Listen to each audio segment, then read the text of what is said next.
மருத்துவ மாணவர் சேர்க்கை விவகாரத்தில் ஆளுநர் கிரண்பேடி பொய்யான தகவலை பரப்பி வருவதாக புதுச்சேரி முதலமைச்சர் நாராயணசாமி குற்றம் சாட்டியுள்ளார்.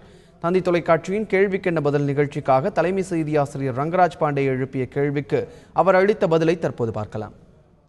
புதுவை மருத்துவக் கல்லூரி சீட்டுகள் எல்லாமே உயர் மருத்துவ படிப்புக்கு புதுவை மாணவர்களுக்கு கிடைக்கணும் அப்படின்னு சொல்றது நல்ல நோக்கமா கெட்ட நோக்கமா? அது மத்திய அரசாங்கம் அனுப்பின மெரிட் லிஸ்ட் பிரகாரம் தான் பண்ண முடியும். அவங்க புதுச்சேரி 71 இடங்கள் ஏற்கனவே இருந்தது, அலாட் பண்ணப்பட்டதாக சொல்லப்பட்டதா இல்லையா? இது ஏற்கனவே நிர்வாக ஒதுக்கீட்டுக்கு மாத்திட்டாங்க, கவுன்சிலிங் முடிஞ்சு போச்சு. இந்த 71 இடங்கள் நிர்வாகம் தனியார் மருத்துவக் கல்லூரி கொடுத்து அந்த அம்மா பொய்யான தகவலை சொன்னாங்க.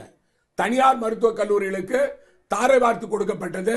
அப்படி தாரவாய்க்கு கொடுக்கப்பட்டதுனால புதுச்சேரியில் உள்ள அதிகாரிகளும் அரசியல்வாதிகளும் ஊழல்வாதிகள் நான் தான் அதை தடுத்து நிறுத்துறேன்னு அவங்க சொன்னாங்க. இது சட்டமன்றத்தில் நான் இதை பதிவு செய்தேன்.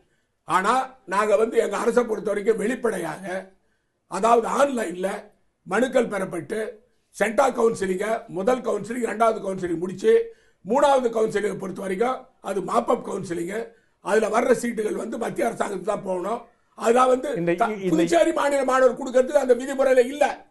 புதுச்சேரி மாணவர் இந்த 71 இடங்கள் தற்போது யாருக்கு வழங்கப்பட்டது? இந்த 71 இடங்கள் மத்திய லிஸ்டுக்கு போயிடுச்சு. துணைநிலை ஆளுநர் தலையிட்டு 26 இடங்களை புதுச்சேரி மாணவ மாணவிகளுக்கு கொடுக்கணும்னு சொன்னாங்க. இந்த புதுச்சேரி மாணவ மாணவிகள் பொறுத்தவரை யாருக்கு போச்சு? 22 பேர் நிகர்நிலை பல்கலைக்கழகத்தில் அவங்களுக்கு கிடைச்சது.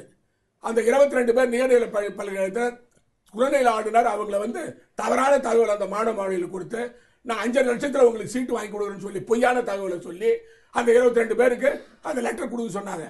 ஆனா அந்த நிகர்நிலை பல்கலைக்கழகத்துக்கு போனா அந்த மாணவ மாணவர்களுக்கு நீ 33 லட்சம் கொடுத்தா தான் நான் சேர்ப்பேன்னு சொன்னாங்க. இன்னைக்கு 22 பேர் நடுத்தரவு நிற்கிறாங்க துணைநிலை ஆளுநருடைய தவறான வாக்குறுதியாக.